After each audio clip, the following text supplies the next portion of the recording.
y'all gonna be extremely mad at this one. Dynasty. Vegeta and Daima is officially confirmed to be stronger than GT Goku, substantiated in this video. Y'all shouldn't have let me cook as long as you let me cook, but I'd appreciate it if you'd respect me and my right to identify what's canon.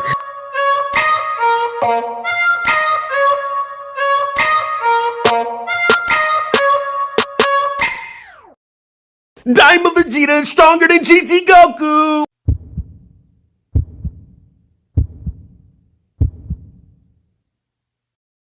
Now, absolutely, you don't have to like it.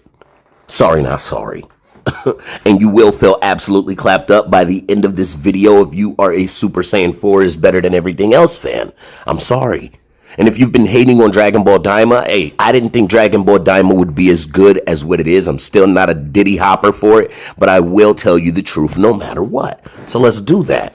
Now, when we talk about Daima Vegeta Mini, he didn't have no stamina issues, but let's not start there. Let's start with Dragon Ball GT Goku and the fact that he did. He had a lot of stamina issues. I mean, the nigga was constantly reminding us that he sucked at using Super Saiyan 3. This little body can't handle Super Saiyan 3 for long. Okay, man, we get it, bro. You suck. Okay? But at times, he couldn't even use instant transmission. He was so tired. His stamina was doing things like that. Now, for all of the people who are mad at this video, I will address the fact that in Dragon Ball Super, Goku himself was so tired he couldn't use instant transmission. But he had just had his life force drained by Moro. Moro being that it's capable of draining an entire planet of everything it has, and it soon dies shortly after. Same thing with other life force, right? So, Goku had been drained absolutely down to the bottom by something that biomechanic does exactly that. I think that that's different than just, the situation where Goku was struggling to use instant transmission because he couldn't make the jump, and then he had to take all of the energy that Piccolo gave him, and then he had to make one final jump. But, he couldn't take Piccolo with him. Come on. But let's return back to Dragon Ball GT. Goku is struggling. Instant transmission is a problem for his level of stamina now. And this is a Goku that, like you said, is way into the future. Like, come on, man. So some training you've been doing. Whereas Vegeta, a year after the Buu saga, is handling this with zero issues. Now, I just wanted to discuss something else. There are people that say, like, he's still just as strong. And I love that they say that. I'm so happy that they say that. He's still just as strong, even though he's a kid. Good. But here's the thing. You want to know what doesn't make sense? That only his stamina dropped. That's a problem. That's not really a thing, right? Because if your power, let's quantify it.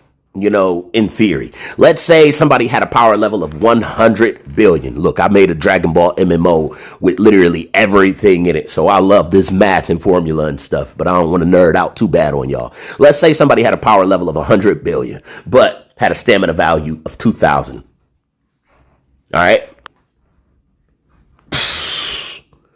He can't use any output of power over 2,000.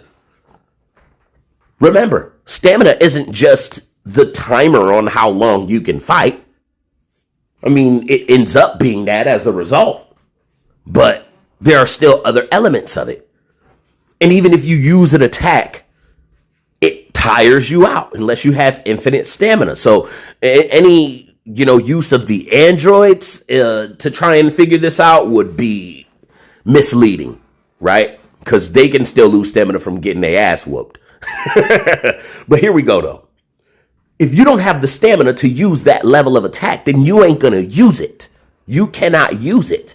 And I don't mean to Kisuke y'all with the explanation of a revolver has this many shots and, a missile can only be fired. Well, I'm not trying to do that with y'all. But I do want to make it known, just like when Goku, and I'll use in feats, when Goku used the Kamehameha against Cell, he tried to destroy him. He shot him at point blank range in the face, and it didn't work. Piccolo explains that, hey, man, he intended for that to end the fight. He put all of his energy in there. Both of their stamina has dropped. Goku's is dropping much faster. Seems that he put that he was intending to win the fight. And now that that attack was made, his stamina is basically shot.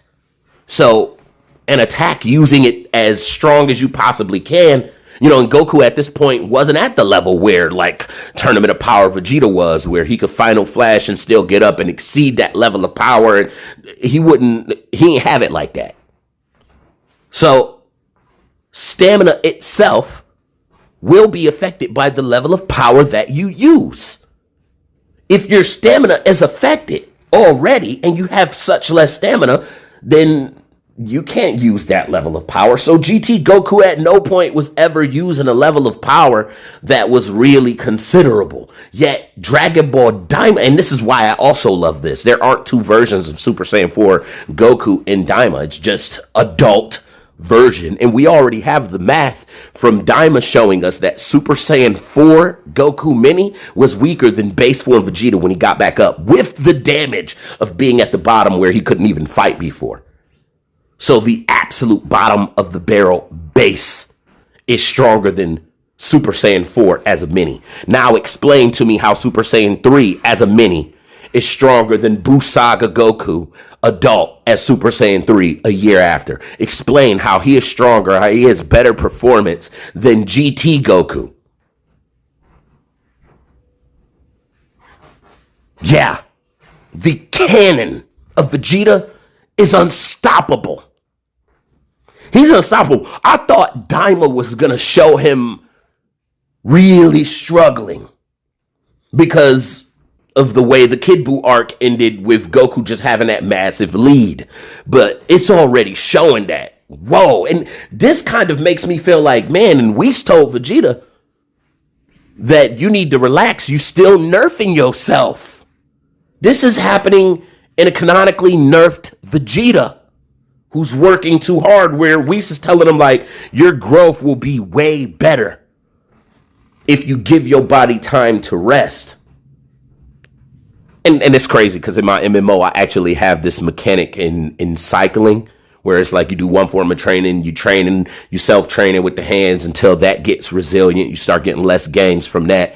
And then you move to the next form of training. Maybe you meditate, and then maybe you use blast, and then maybe you spar and you attacking, a punching bag or a wall or something like that. And resilienting out one stat enhances the next. So I kind of like that concept that they got where you overwork yourself, you nerf yourself.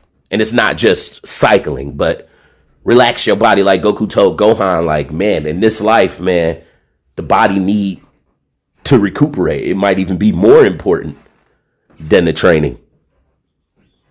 And Whis actually, expands upon that. So when you look at Daima Vegeta, stronger than GT Goku, because even though he was a kid, even though he wasn't used to his body, and even though they clearly confirm these guys are way weaker as kids in Daima, Vegeta is handling this like it's nothing. Arms folded, Super Saiyan 3. And we know as kids, they got less stamina. He's handling it arms folded against an opponent stronger than the one Goku fought. And being jumped by a Kraken that Goku told us, hey, we can't beat those. Even my Super Saiyan 3 can't do nothing against that. But Vegeta's getting jumped by him and by a Tamagami that's stronger than the one Goku fought. And he's being enhanced by Neva. And Vegeta hasn't gotten used to his normal body yet. It's only a year after the Buu Saga. And GT Goku is having these stamina issues. Bro, get up out of here, man. Get up out of here, man. The canonical Vegeta is a monster.